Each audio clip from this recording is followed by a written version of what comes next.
कैसे हैं? अच्छे होंगे। सर्दी का मौसम है, सभी घर बैठकर स्टडी करते रहें। और 22 तारीख में राम राज्य सरकार अयोध्या नरेश की स्थापना में समय अवश्य दें। जय श्री राम। जैसा कि दोस्तों, प्रिय साथी, प्रिय विद्यार्थीगण, कल अपन पढ़ रहे थे पुष्पीय पौधों में लैंगिक जनन। उसी भाग से संबंधित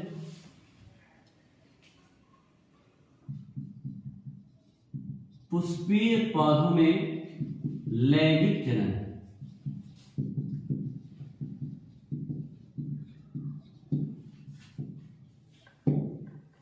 अपना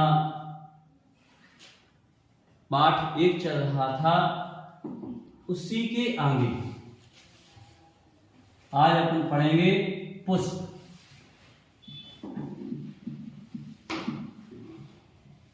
फ्लावर क्या है? पुष्प के भाग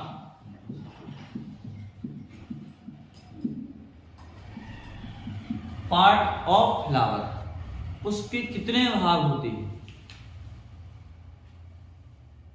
इसके बाद कौन सा पुष्प पूर्ण पुष्प होता है, कौन सा पुष्प अपूर्ण पुष्प होता है।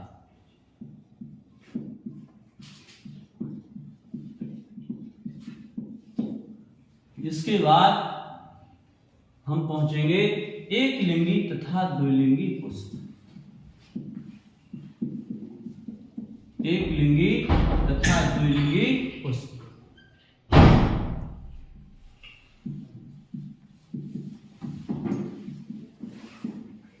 एक लिंगी तथा द्विलिंगी पुष्प। प्रिय साथी, जो भी समझ में ना आए कमेंट में अवश्य डालें। आपकी समस्या का समाधान तुरंत ही किया जाएगा। आपको बायोलॉजी याद नहीं करनी है, समझना है। समझकर ही आप विशेषज्ञ बन सकते हैं। पुष्प।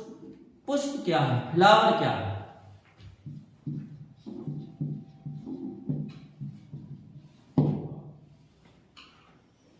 क्योंकि अपन लोग जानते हैं कि जो पौधा है, पौधे में एक जड़तंत्र भाग होता है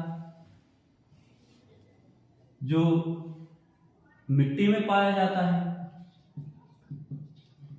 जड़तंत्र के ऊपर तना, पत्ते, शाखाएं, शेष भाग होते हैं। तना होता है, पत्ती होती हैं, शाखाएं होती हैं, वह पुष्प होती है। जो तना, पत्ती, शाखाएं हैं, ये कहलाती हैं प्रोह तंत्र। प्रोह तंत्र यानी पौधे का जो जड़ में भाग है, यानी मिट्टी के नीचे जो भाग पाया जाता है, उसे कहते हैं जड़तंत्र। जो मिट्टी के ऊपर है, वायवीय भाग है, वायुमंडल में है, इस भाग को कहते हैं प्रोह तंत्र। इसी प्रोह तंत्र में तना होता है। तना या प्रोह भाग आता है। इस तने या प्रोह के रूपांतरित भाग को, जो तना है या प्रोह है, इस तने या प्रोह के रूपांतरित भाग को हम पुष्प कहते हैं। रूपांतरित भाग को पुष्प कहते हैं। यानी पुष्प का विकास कहां होता है? तने के ऊपर। यानी तने का रूपांतरित भाग होता है पुष्प। तने या प्रोह के रूपांतरित भाग को क्या कहते हैं? पुष्प कहते हैं। इसके बाद पुष्प के भाग।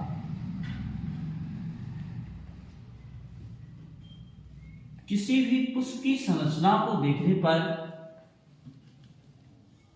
पुष्प में निम्नलिखित भाग स्पष्ट होते हैं। पुष्प के भाग, part of flower, part of flower. किसी भी पुष्प की संरचना को देखने पर पुष्प में निम्नलिखित 4 भाग स्पष्ट होते हैं। पहला भाग बाह्यदल पुंज, बाह्यदल पुंज। दूसरा भाग दलपुंज, तीसरा भाग उमंग और चौथा भाग होता है जायांग।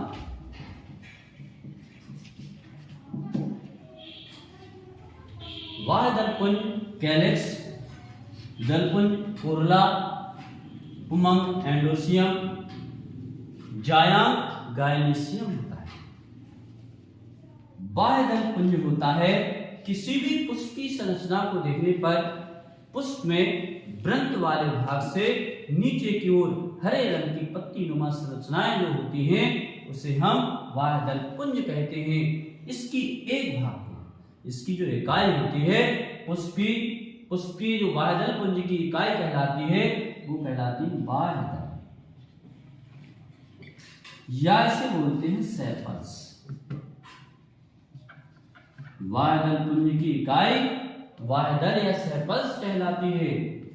नंबर 2 दलपुंज, कुरुला।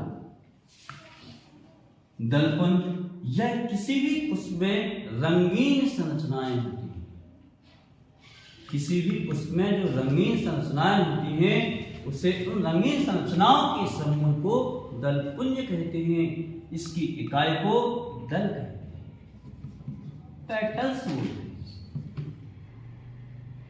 इकाई या यूनिट दल कहते हैं।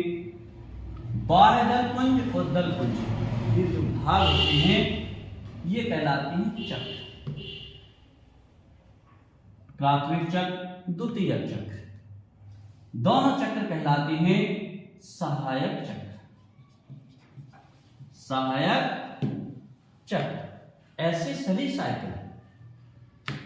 तीसरा भाग है पुष्प का उमंग। यह पुष्प का नर जननांग कहलाता है। पुष्प का नर जननांग कहलाता है। इसकी इकाई को पुंकेसर कहते हैं। पुंकेसर कहते हैं। इस पुंकेसर से नर युग्मकों का विकास होता है। नर युग्मकों का विकास होता है। या पुंकेसर में एक विशिष्ट भाग होता है, इसे परागकोश कहते हैं। परागकोश में परागकणों का निर्माण होता है। यह परागकण नर युग्मक कहलाते हैं जिनमें क्रोमोसोम की संख्या X होती है, जिस कारण से एक गुणित अवस्था को प्रदर्शित। इसी प्रकार से किसी भी पुष्प की संरचना को देखने पर पुष्प का मादा जनना जायांग कहलाता है। जायांग की इकाई स्त्री केसर या अंडक कहलाती है। स्त्री केसर में नीचे का जो खुला हुआ भाग होता है स्त्री केसर का वो कहलाता है अंडाशय। स्त्री केसर ऐसी संरचना है जिसका नीचे का खुला हुआ भाग होता है अंडाशय।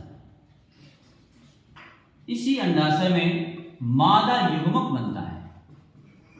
मादा युग्मक बनता है। इसमें क्रोमोसोम की संख्या X होती है, जिस कारण से यह भी एक गुणित अवस्था को प्रदर्शित। एक बार पुनः पुष्प के भाग, पुष्प के निम्नलिखित 4 भाग हैं, बाह्यदल पुंज, दलपुंज, उमंग तथा जायांग। इनमें से बाह्यदल पुंज तथा दलपुंज सहायक चक्र के अंतर्गत आते हैं। उमंग तथा जायांग जनन चक्र के अंतर्गत आते हैं। जनन चक्र के अंतर्गत। परंतु कुछ पुष्प ऐसे भी हैं जिनमें 4 भागों के अतिरिक्त एक अन्य भाग भी य जाता है जो बाह्यदल पुंज के नीचे होता है। इसे हम अनुबाह्यदल कहते हैं।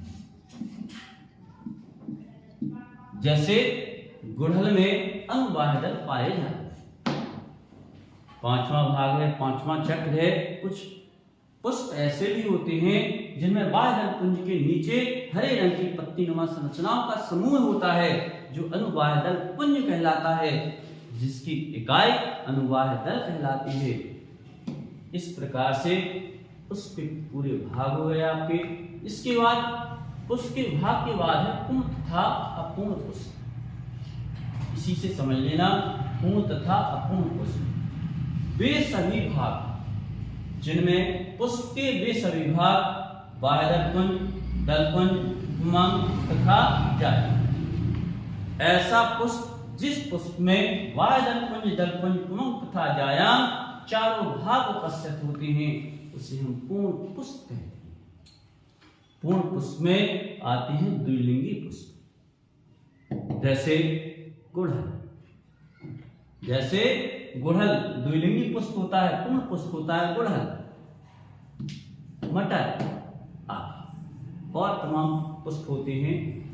इसके बाद अपूर्ण पुष्प। अपूर्ण पुष्प का अर्थ होता है ऐसे पुष्प जिनमें बाह्य दलपुंज, दलपुंज, पुमंग तथा जायम चारों भाग में से कोई भी भाग अनुपस्थित होता है, तो उसे हम अपूर्ण पुष्प कहते हैं।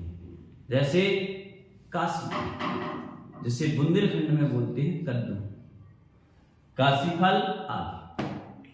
एकलिंगी पुष्प। एकलिंगी पुष्प का अर्थ होता है ऐसे पुष्प जिसमें नर तथा मादा जन्नांग में से कोई एक भाग अवश्य उपस्थित होता है, एकलिंगी पुष्प कहलाते हैं, जैसे काशी फल। द्विलिंगी पुष्प ऐसे पुष्प जिनमें नर जन्नांग तथा मादा जन्नांग दोनों भाग पाए जाते हैं, द्विलिंगी या उभयलिंगी पुष्प कहलाते हैं, जैसे गुड़हल, मटर आदि। यानी इसके उदाहरण और पूर्ण पुष्प के एक ही उदाहरण है, पूर्ण के और द्विलिंगी पुष्प एक ही उदाहरण में है, एकलिंगी पुष्प और अपूर्ण पुष्प के एक ही उदाहरण। इस प्रकार से पुष्प तथा पुष्प के साथियों, इसी के साथ अपना आज का दूसरा जो लेक्चर है यही समाप्त होगा। कल आपको हम महत्वपूर्ण चीज बताएंगे, जिसमें पहुंचेंगे पुष्प के नर जन्नांगों का वर्णन तथा पुष्प के मादा जन्नांगों का वर्णन। गुड नाइट सभी साथियों को। सभी साथी अच्छी तरह से बैठकर मेहनत से पढ़ें। इंटरमीडिएट की परीक्षा नजदीक है। आपको लगातार सचदेवा बायोलॉजी क्लासेस के द्वारा आपको लगातार पढ़ाया जाता रहेगा। सभी को बहुत बहुत शुभकामनाएं आज की। आपका अगला आने वाला दिन मंगलमय हो।